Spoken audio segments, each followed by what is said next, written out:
In this presentation, we will take a look at the audit process related to stockholders' equity. So we're in the equity section now, stockholders' equity. Types of important transactions related to stockholders' equity will include the issuance of stock, sale of stock either for cash or the exchange of stock for assets, services, convertible debt, issuance of stock in a stock split. So obviously when we're talking about the stockholders equity section, one of the key components would be if there's issuance of new stock.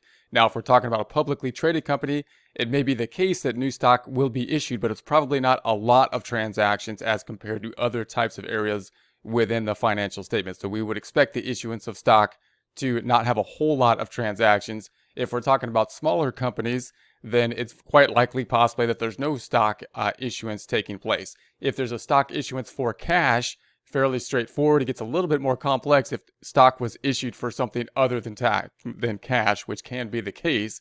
It can be the case that stock is issued in exchange for something or the relief of debt in some format. And of course, we have the component of stock splits, which can be a little bit more complex than a straight transaction for cash as well.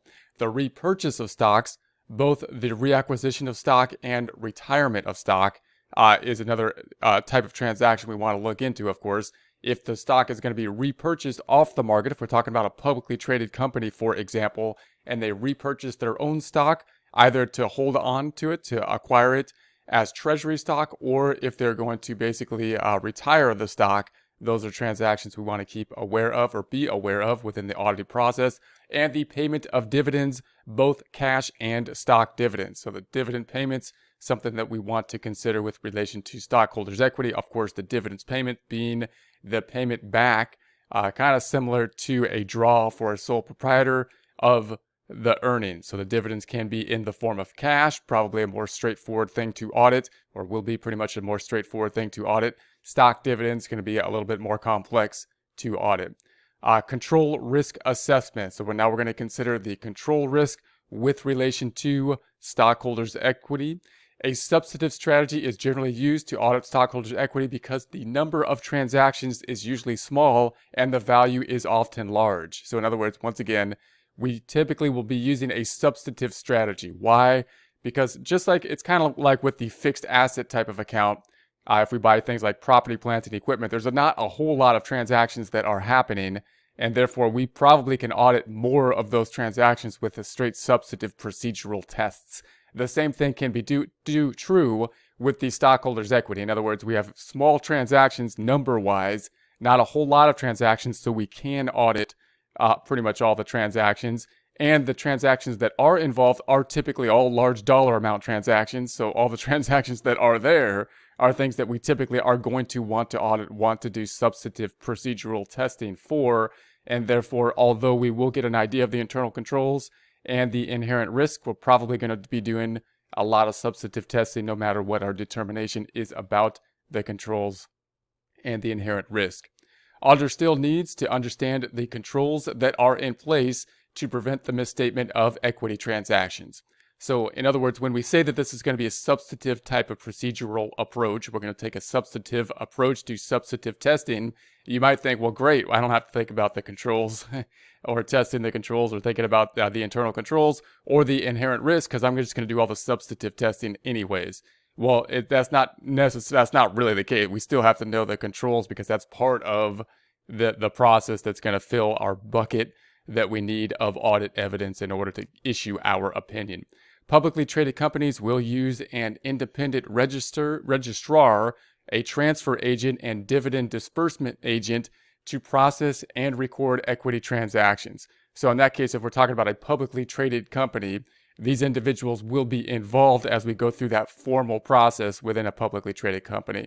So relevant information about equity transactions may be confirmed with them.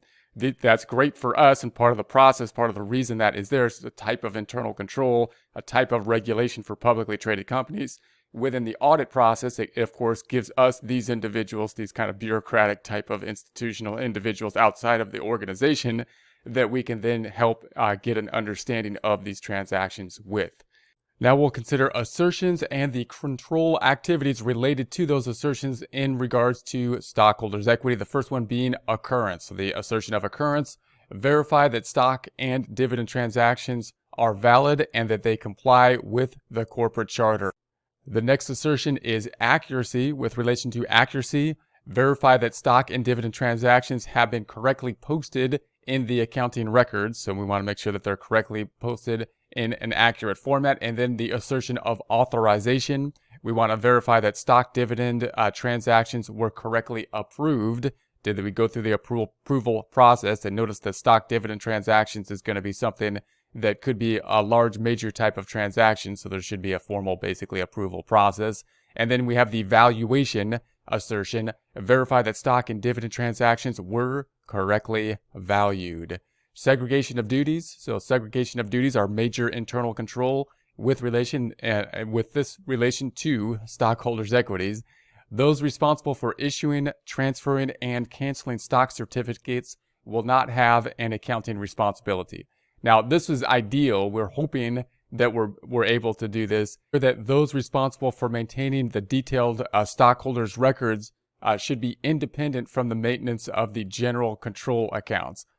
Then we have those responsible for maintaining the detailed stockholders' records should not process cash receipts or disbursements, and segregation of duties should be set among the preparation, recording, signing, and mailing of the dividend checks. Note that these are pretty heavy segregation of duties, especially this first one here. Those responsible for issuing, transferring, and canceling stock certificates will not have any accounting responsibility. That's a pretty heavy kind of internal control, in that you would think that someone that's involved with some type of accounting process might be the individual that would be involved with that process if there weren't some internal control in place. So if these segregation duties are not doable because of personnel shortages, in other words, if we don't have the personnel to be able to do these separations of duties, management review controls should be in place. We should have then management review controls in place as a type of control set up if these types of segregation of duties are too heavy, too many segregations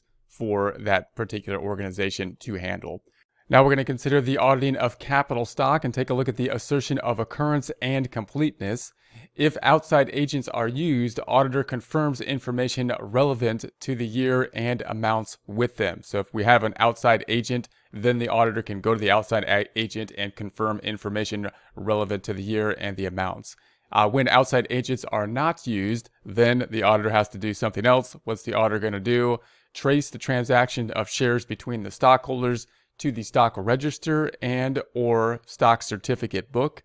Foot the shares outstanding in the stock register and or stock certificate book.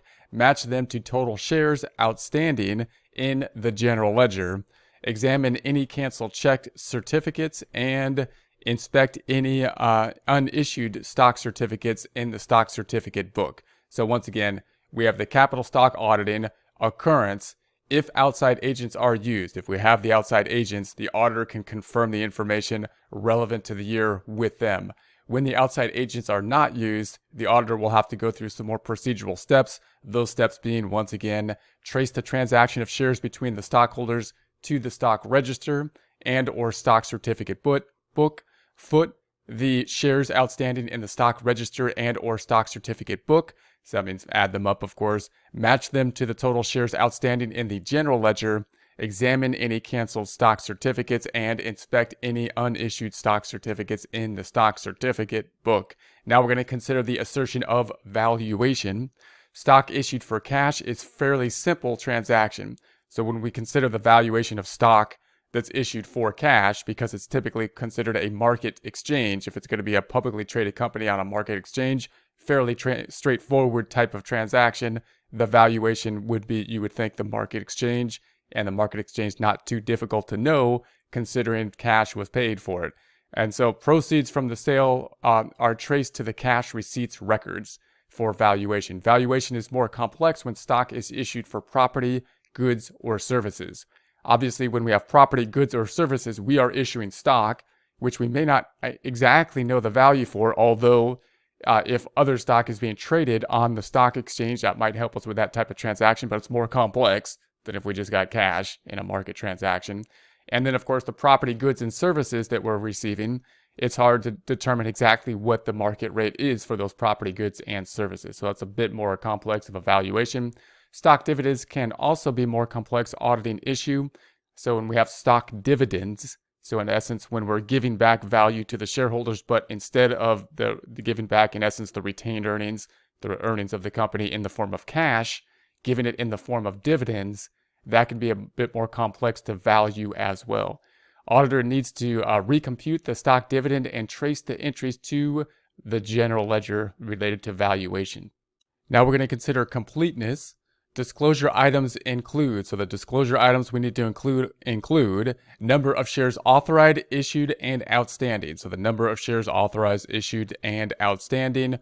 Call privileges, prices, and dates of preferred stock sinking fund. And of course, these would only be applicable if we had preferred stock. Stock options or purchase plans. So if there's already any stock options or purchase plans, we want to disclose those items. Restrictions on retained earnings and dividends. So if there's any kind of restrictions on the retained earnings and dividends, those need to be disclosed. All completed or pending transactions that may affect stockholders' equity. So any other types of transaction that may have a direct effect on the stockholders' equity should be disclosed.